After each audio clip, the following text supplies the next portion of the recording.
If you have been enjoying Edinburgh Business Stories and you want to keep up to date with some of the new episodes we've got coming out every other week, then why not subscribe? The stories, the guests we have are absolutely incredible and we wouldn't want you to miss out. Emma, great to have you join us. Oh, well, it's great to be here. Thanks for having me. Yeah, give us a bit of context who you are and what your business is. So I'm Emma, and I'm one of the co-founders and CEO of TBCo. We started about 10 years ago now, and we're really focused on creating high quality, uniquely designed, sustainable products that allow you to have sort of fun with fashion as well. So all of our products are really impactful, whether that's through design or fabric or color. It's about being fun with style for your home and your outfits. Amazing. And you sell all over the world, New York, London? Yeah. So we're stocked in a lot of places internationally. So Selfridges, Anthropologie, Liberty, Nordstrom. We work with a lot of retailers worldwide. And then we're stocked in like over 100 boutiques worldwide and lots of lovely hotels like Gleneagles and places like that. So you can find us all over. Yeah, amazing. So how did this all start? Take us back. You can go back as early as you like, your entrepreneurial journey or this business or, so where do we start? So I guess I studied economics and business at Edinburgh Uni, and I think definitely I loved art, and I also was really good at maths, and I was like, how do those two things work together? And I know the careers advisors were always like, so is that a teacher or a doctor? Like those are your limited options. And so actually after studying that, I ended up doing a master's in fashion business, and I think figuring out that there was this whole world of like buying and merchandising, which I was just like, this is amazing. I think being able to like work creatively by finding like really unique products, working with brands, like creating, just really unique items was really fun, but then also understanding that kind of business side of things. So I worked firstly in merchandising and then moved into buying. And so I think understanding like consumer behavior, like what products people like resonate with people, finding the right price point, the right margins. I think that was really fun to like put all the pieces of the puzzle together and try and make that work. I think it's very easy to create a product that you love, but to try and find a product that you're like, this is going to resonate with a customer and they're going to love it. They're going to want to pay the price point that you can make for it. And also like create something really unique that maybe solves their problem. I think that was really fun. It was like just trying to find all those pieces of the puzzle. I absolutely loved working and buying and merchandising. So I did that for about 5 years and based in London. And I actually worked for TJX, so TK Maxx, and bought for Europe. And then I used to spend a bit of time in the US as well, in their Boston offices. So I really learned amazing skills there. And actually, they're a brilliant company to work for. So learning everything from like working with different supply chains, finding different, like working with different brands and understanding how they work, understanding, like I said, consumer behavior, and also a lot about negotiating. So they were very keen on like negotiation. But to be honest, I was always a bit scared about negotiation. I think everyone used to be being like, oh, you have to be like really hard and aggressive. And I think they actually taught you if you're the nicest person in the room, you're the most likely to get a great deal. And so we were taught to kind of lead with kindness, which I think it was a really great skill to kind of like understand how that process works. So that gave me a great like training ground. And to be honest, I wouldn't have left if I'd had a choice. Like I was like, oh, I love this.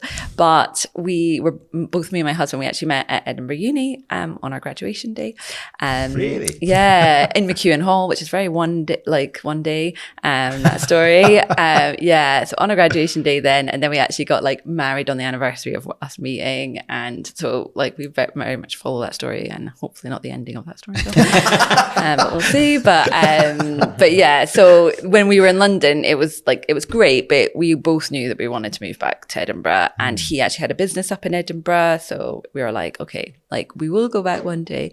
And then he was like, he set a timeline. He was like, right, we've got a year. Like I'm willing to stay another year. And I was like, fair enough, that's fine. We were getting married. Like we wanted to buy a house. And like when that time came, I was like, this is really hard. I don't want to leave. And I actually commuted for a while to try and do the job because I'd travel a lot internationally with it. So, but to be honest, it wasn't feasible to do that long term. But yeah, he was like, let's start a business together. It'll be amazing. And that Sorry. So no, I was going to say, what was he doing before as well? So he had started a few different businesses online. So he'd started an online kilt business. He'd also started some other little businesses doing pewter and things like that. And they'd all been really successful. And he's very good at like that operational automation kind of side of things. And like finding sort of unique things that aren't being done. So he was one of the first people to sell like kilts online. And yeah, so he'd sort of understood how business worked. And in my mind, starting a business in Edinburgh would be like opening a shop, and that would be kind of the limitation. You know, I couldn't even imagine like you would start a brand and you'd build this brand. And I think I definitely figured out that actually I just never saw those role models growing up. So I think he came from a background where his parents were a bit entrepreneurial, had their own shops and businesses. But also I think like there was just I didn't see personally women in business that founded businesses or grew businesses. And so in my mind, there wasn't that opportunity or that option, or what would that look like? And I think that's definitely something that I've now really been like, we've got 3 girls and I'm like this, like I want to show them like what is possible. And I want them to have that mindset that he did, which was like, of course we can start a brand or a business. So yeah, I really went into that business a little bit, like dragging my heels, being like, okay, fine, we'll do this.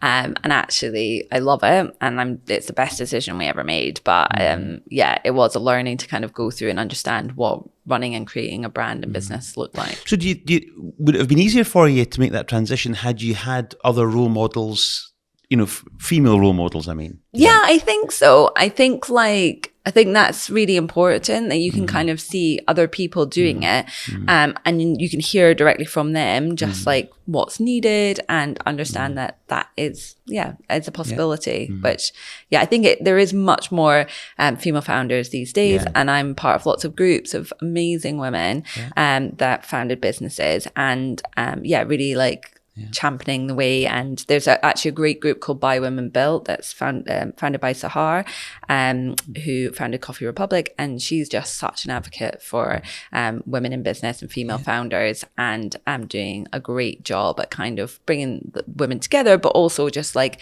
elevating the fact of like how many female founders are out there, because you actually don't know that. And I think it's just until that scale tips where it feels a little bit more equal, I feel like there's still a bit of work to do. So I think that message is still really important. It's really interesting because we get a lot of people commentate on this podcast saying there's a lot of guys on it, and we say we would love to have more women founders, but we just struggle to get the network. And actually, interestingly, I think the most declines we've had are from women founders, which is interesting. It's just, it kind of comes back to that. Is it a confidence thing, or is it maybe not want to put yourselves out there in the same way? But it is it feels still a bit taboo, whereas it just shouldn't be. I think like, I can't obviously comment for any of them who've declined, but I think, I think probably there's still a lot of work internally, and I have that and have had that over the last few years of actually believing of what's possible. And I think that maybe men generally, as they grow up, have more role models, have more people saying, of course you can be this or you can be that. And women maybe have to fight against it a little bit more. Or certainly when I was growing up, it felt like that. It was like, who are you going to marry? And and my parents have been amazing and supportive, but even they were like, oh, so you're going to work in Fergus's business? And I'm like, no, we're starting a business together. And so even for them to get their heads around what that looked like felt quite different. And I think that's just like, it's just a societal shift that needs to happen. And also women still do carry a lot of the labor of having to be the main parent at home. And I think that obviously they want to be the mother at home. And it's hard to find that balance. And so I wouldn't be surprised if part of the reason of declining is just trying to make it all work. It's really, it is a struggle. And we were very fortunate. Me and Fergus are very equal in how we raise the kids. And I was at home a lot more when they were babies, because naturally, like, I wanted to be there, I wanted to breastfeed them. And then as they've gotten older, he's now become more of the primary parent. And I think he gets to to be in all the WhatsApp groups for all the primary groups, and we have 3 girls, so it is a lot. He's a busy man. He's busier than you, probably. Well, yeah, like literally. And so when he does the school runs, he's got like a little electric bike, cargo bike, and he takes them all in the back. So so he gets to kind of do the heavy lifting there, which I think is really nice that we've both had times that's been a priority. And he loves that, and he wants to be there for them growing up. But again, a big societal shift that's starting to happen. But until that really does flip, I think for women to have the being able to say like, oh, this is a priority for me to go to this, and having the support at home to be able to do that is still not necessarily there all the time. Yeah. Can I ask a question? You mentioned belief there. When did you kind of start to believe of what you could do or what was possible? And the context of the question is, well, you mentioned belief, but also Frank Dick, one of our earlier guests, was national coach of Scotland in Scottish athletics, and he told the story about it wasn't until he was already national coach, but it wasn't until there was a particular moment for him. He says, at that point, I believed that I could be a good coach, and he was like years into being one, And I just wondered when that might be for you. 100%. Like I think I do very much believe that you cannot actually get to a certain point without having to have gone through it.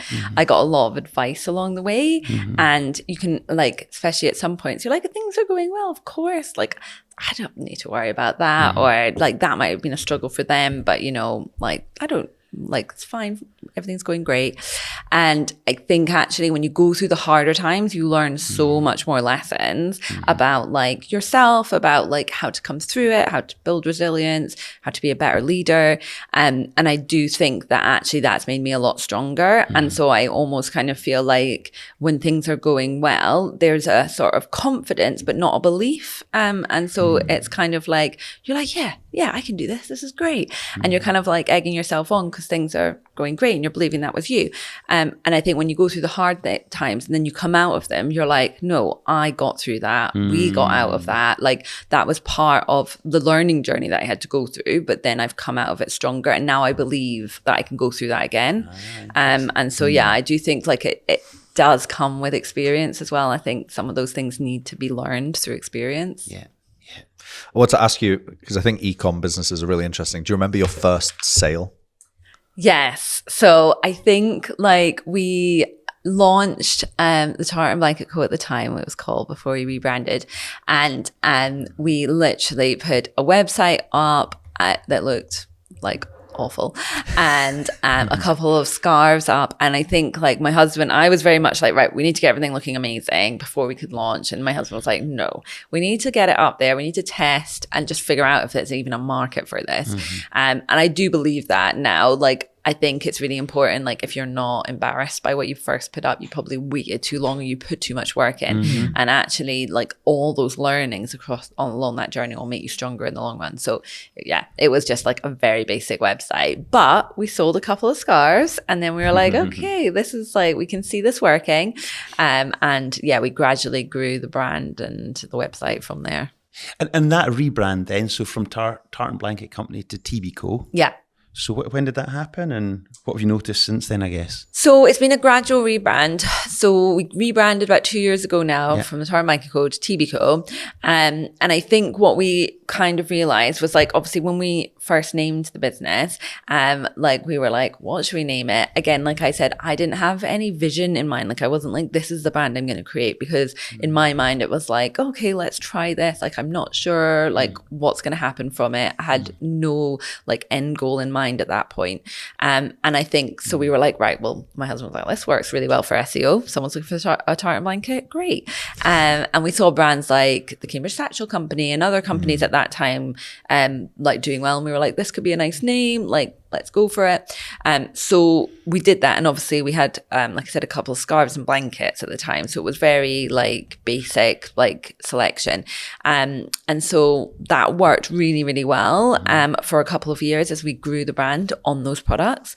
But then as we have like grown and evolved over the years, I've certainly started to be like, there's so much more that we could create in a brand. And I guess, again, like as that confidence and belief came, and I work with some amazing people who are super creative. And I'm definitely like a attracted to creative people who like have unique ideas and visions.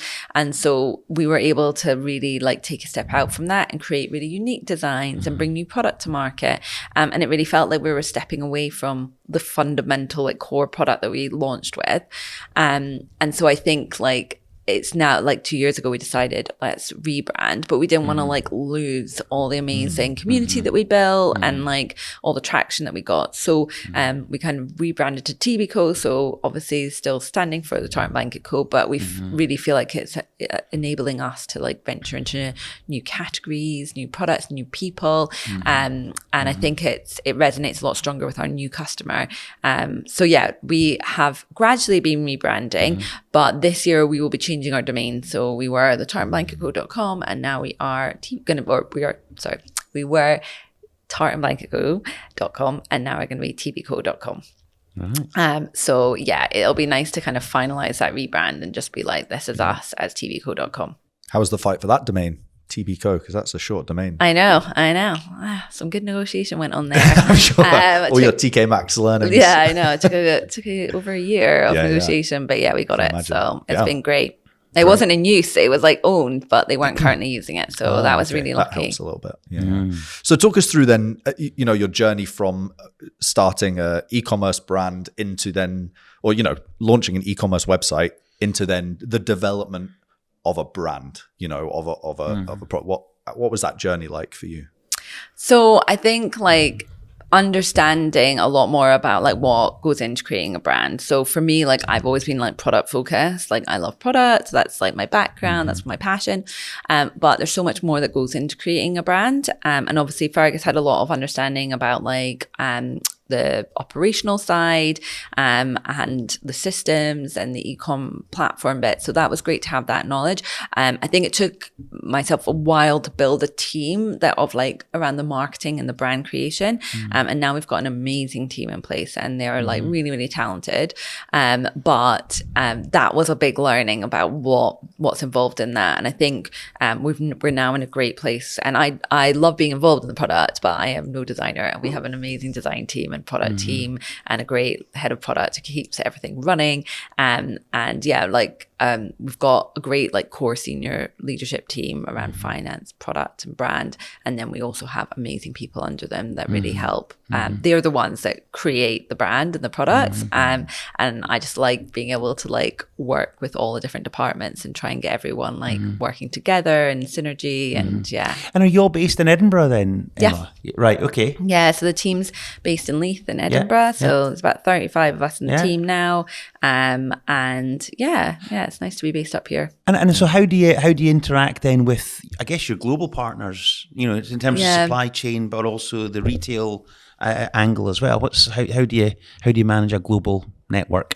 So yeah, I mean, I think that again, like having worked in the TK Maxx background, I definitely felt like it's like having that international perspective is important. Like we wanted to find partners that were really sustainable and also that were aligned with us as people.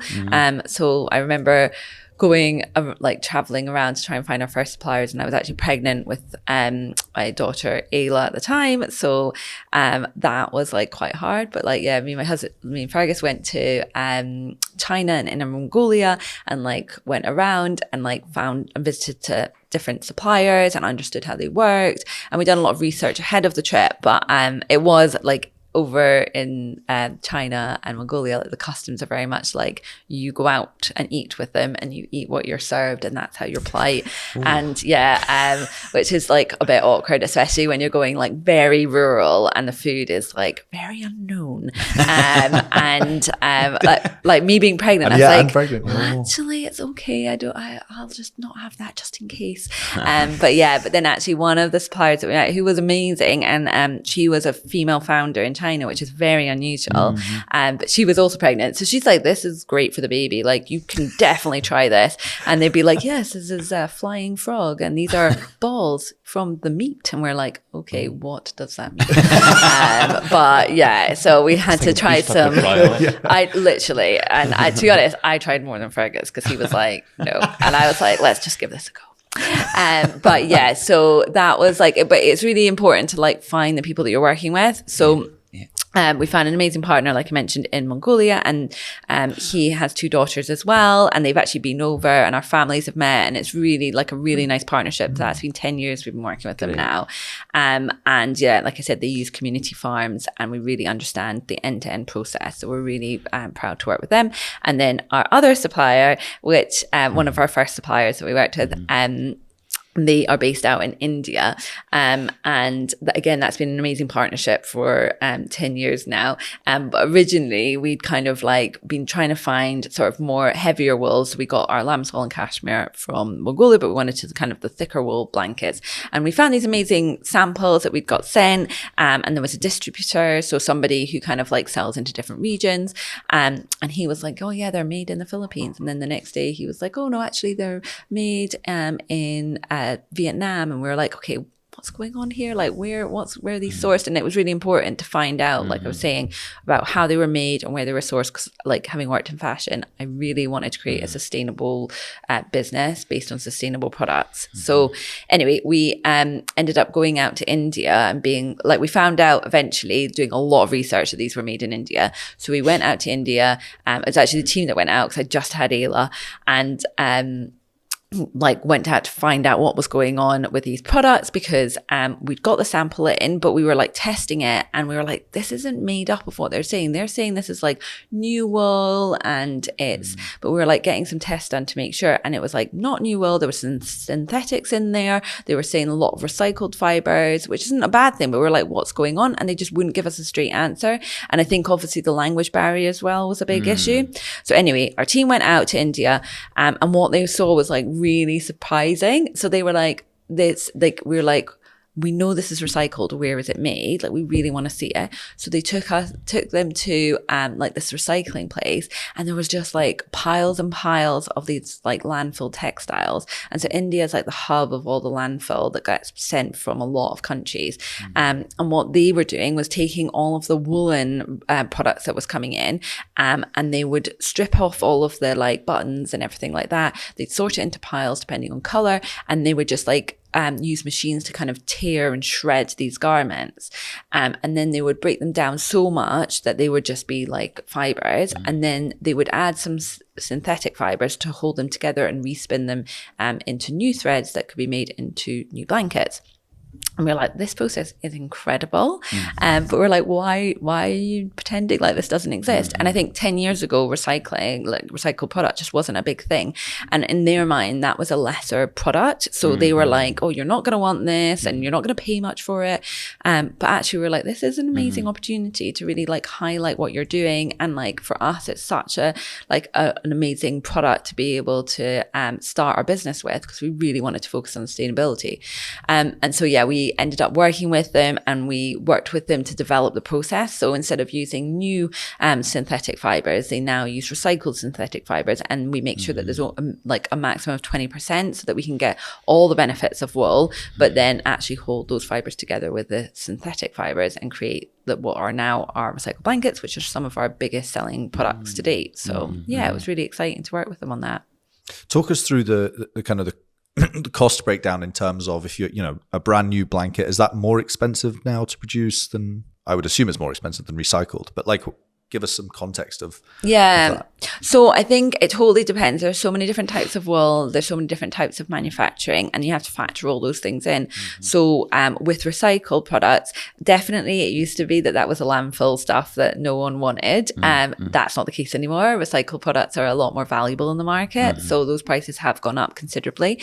But then you also have like new products that you can get, which use machinery farming, which is not very nice for the animals. And it's a very automated process. And also a lot of the wool that will go through that will not be very good quality.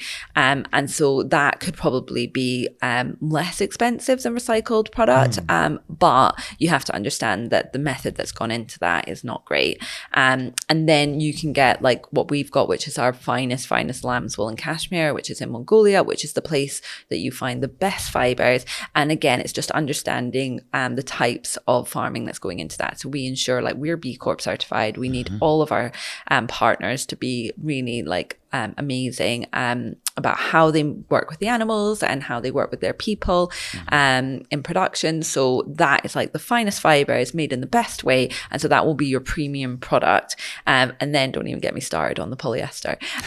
So if you want a very cheap product, you can get a fleece blanket. But what we're coming to learn now, which is kind of I've always been an advocate for, was not only is it horrendous the way that that's made, it's crude oil. So you're essentially wearing crude oil that is broken, like made into these fibres. But now not only can you not break that down in landfill and it just sticks around polluting the planet, but also those fibres are now getting into your lungs. And so they're finding that in people's bloods, in their lungs. So people have been wrapping babies in fleece blankets and the fibres are just damaging them from a really young age. And for me, that's a really scary prospect. So we have lamb's wool baby blankets, which is one of our biggest selling categories for gifting. And actually that, again, I wrapped our babies in our lamb's wool blankets and was like, blankets and scarves and things to keep them warm because they are natural, they're temperature regulating, they're breathable, so they're super safe for baby. But there was no lamb's wool blankets in the market. It was all like either cotton, which is not that warm, or it was these fleece blankets, which are really, really not good for babies. So now at this point, I know I can read your mind. You're thinking, Micah, what's she in? I know, I had a baby 6 months ago, so I'm still in the throes of all of that. But I'll need to send you a baby blanket. I tell you, I have absolutely no clue what she wears. I just get told what to put on and I'll put on. Can I ask a question then about the retail or the sales side of things as well? So again, you've mentioned some amazing stockists, Gleneagles and Selfridges and all the rest of it, and also hundreds of retail stores or outlets. How's that happened then? How do you get the distribution points in all of these stockists? It's a real mix. So we get a lot of people coming to us, which is amazing. Right. And then also we'll go out to market to find them. So we've just actually been in New York showing at Coterie and Shop, which are home and fashion trade fairs. And that's where we'll tend to meet a lot of the retailers that we already work with so they can see our new collections, but then find new retailers. So that's been really exciting. We've actually opened up some really great discussions with some big retailers, especially in the US. So it's kind of a bit of a mix. But yeah, it's really exciting to work with lots of retailers and get the brand out there because we only have one physical store in Leith, which is amazing. We actually did our sample sale yesterday, which is always crazy. So we have queues around the block for that, which is great. And obviously we love being in Edinburgh, but right now we don't have any physical retail ourselves. So it's great to be able to partner with these amazing retailers that can showcase the brand to the customers in person and they can touch and feel the product. Yeah. How did the Vogue thing come about? Yeah, so we've been featured in Vogue quite a few times now, which is really exciting. But I think like the first time we got featured, we were like, oh my God, we're in Vogue. This is amazing. And they were loving our blankets and that was great. But like, to be honest, I think in your mind, when you're starting a business, you're thinking like, that's the pinnacle, like that is the ultimate, that will make us, and that is not the truth.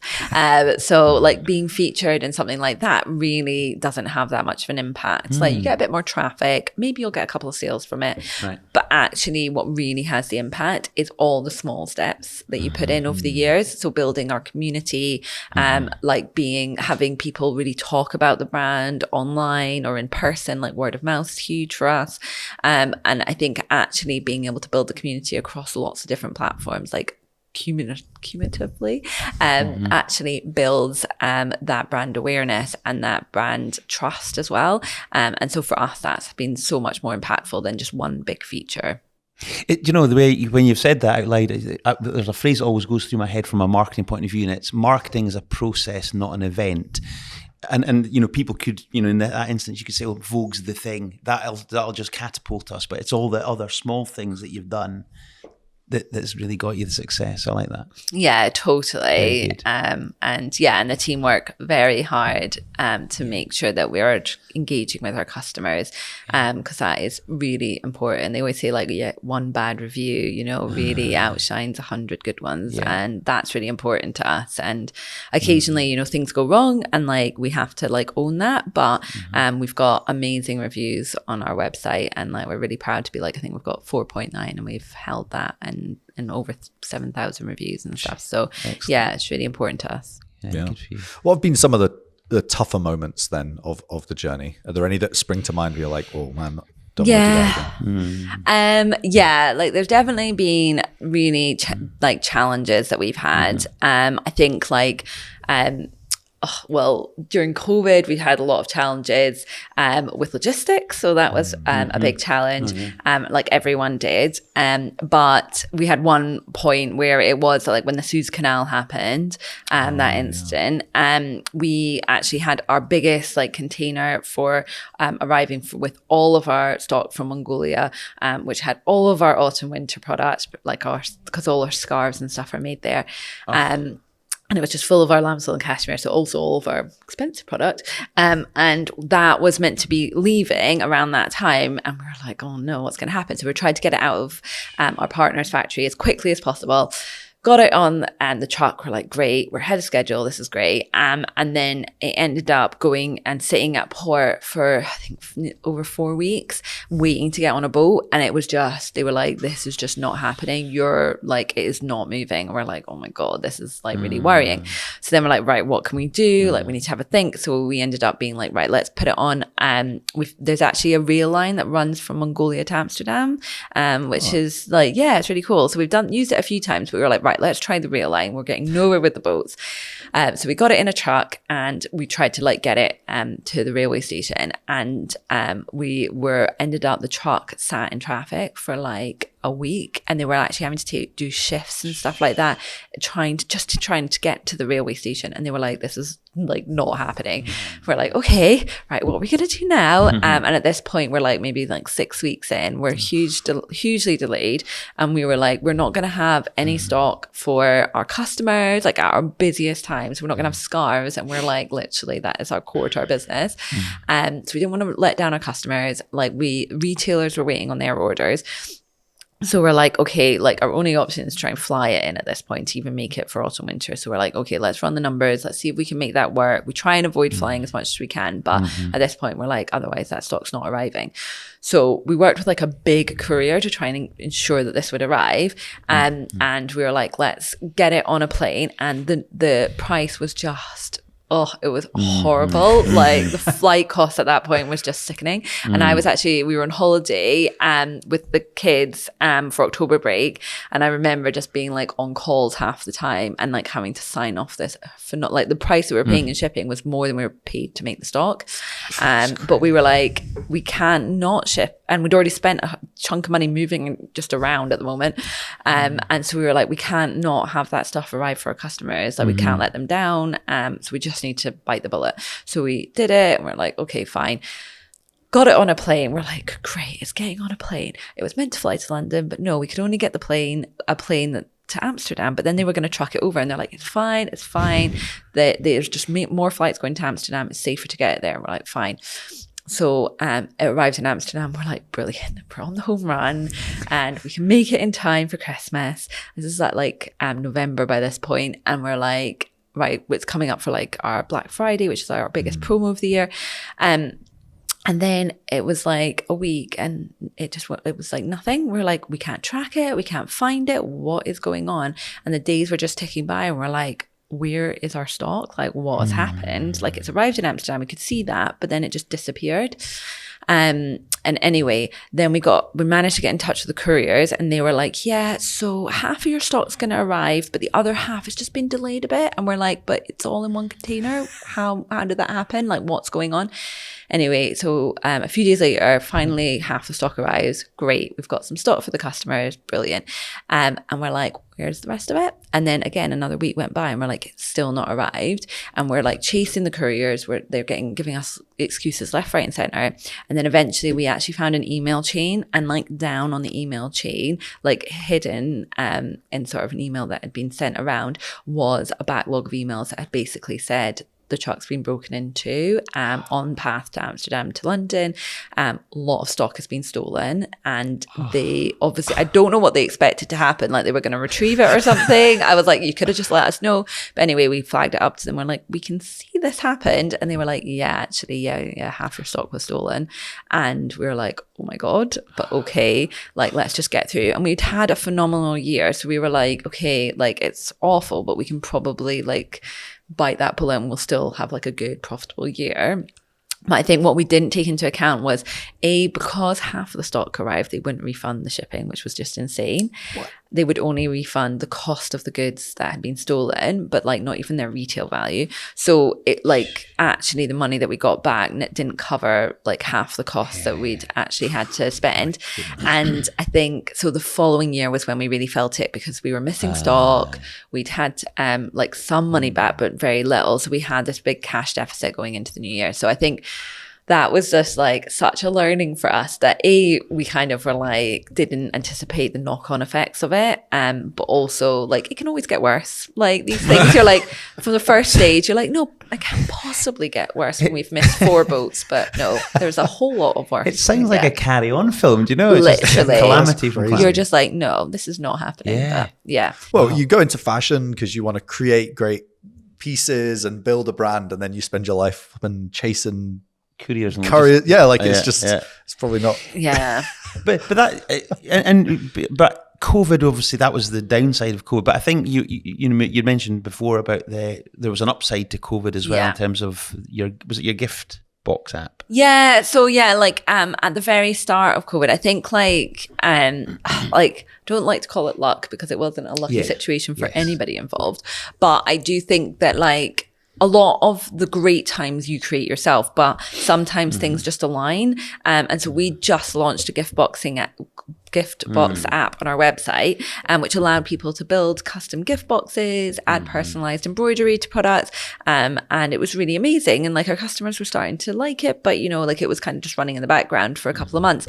And then when COVID happened, what we didn't anticipate at first, so obviously we all got the fear. We all thought everyone's just buying toilet paper. No one wants a blanket. Oh my God, what's going to happen? So all had that fear at the beginning. And we had like 2 toddlers potty training at home. So it was absolute chaos. And we were just like, okay, but like let's try and lean into what's really resonating with the customer. And a lot of that was being able to connect with loved ones remotely. And actually our gift box app really enabled people to do that. So they could send products to loved ones, they could have them personalized, and they really loved that. And actually that resonated so much with the customer that we just started selling out left, right and center of everything. And we just had some phenomenal growth off the back of that during COVID, which was amazing. But like with all those changes in like the market with retail, you kind of ride that wave, but coming out of that and then the market changing again, it's another big shift that you really have to readjust your business for. And that was actually harder coming out of COVID and readjusting what does the business now need to do and how do we resonate with the customers going forward. So what happened then? So obviously we had huge growth during COVID, and then off the back of that, we did see the market shift, and we started seeing like gifting wasn't as big for us. We'd worked with a lot of corporate clients for staff gifting. Again, that changed, and what the customer wanted changed. And so what we tried to like make it work, and we tried to like lean into new product areas, but we did actually have to restructure the company and the team at that point, which was one of the big hardest things that I've personally been through as a leader, because you have to make really, really difficult decisions. And to be honest, we left it too long. Like we tried to make it work, but then actually we had to realize that there was areas in the business that weren't going to recover. And there was some areas that were doing amazingly well, but we weren't structured to support those areas. So it was really hard learning going through it, but definitely what we needed to do. And I think some waves you ride, like when the market shifts, and some waves you have to create. And when you have to create those waves, you have to make difficult decisions to be able to fund the areas that you can then start building from again. So that's what we did. And luckily we're in the position that we're building again and that things are going really well, but it's been a journey to get there. Is there always been ambition to just grow and grow and grow? No, I don't think, not really. Like that's not been like our goal. Like we've always said that we want to be really impactful in terms of like our impact on people and the planet. And we want to grow that impact. So that's been really important. But we've also wanted to be like a profitable business underneath. And we are fully funded like ourselves. So sorry, we are not funded. So we have, it's all of our money. We've grown it from scratch. And so for us, it's personal risks that we're taking. making. And so we don't have endless cash. But I actually think that gives us more purpose, and it means that we make those harder decisions when we need to. And so it's amazing to be able to see that growth come to fruition. But at the end of the day, sometimes we do have to be like, actually, let's make a difficult decision here, because we can't just throw money at it. That's not the position that we're in at the moment. But I think that means that our business has more purpose, and we make things work a lot more, and we're more scrappy, and we're more creative as a result. So I think it actually can be a real benefit if you lean into it. Yeah. Great. Emma, we ask all our guests, what is your guiding principle in business? So I think the guiding principle, like I kind of mentioned, but I think I've learned over the years that it is definitely doing the hard things. It's having those challenging conversations, making the hard decisions, asking the challenging questions as well. I think that's really the difference. Like, you can be purpose driven and creative and all these amazing things, but actually I think what makes you not just a good business or a good leader and makes you really great is actually doing those hard things and asking yourself, like, what is it that I need to do here? What am I avoiding?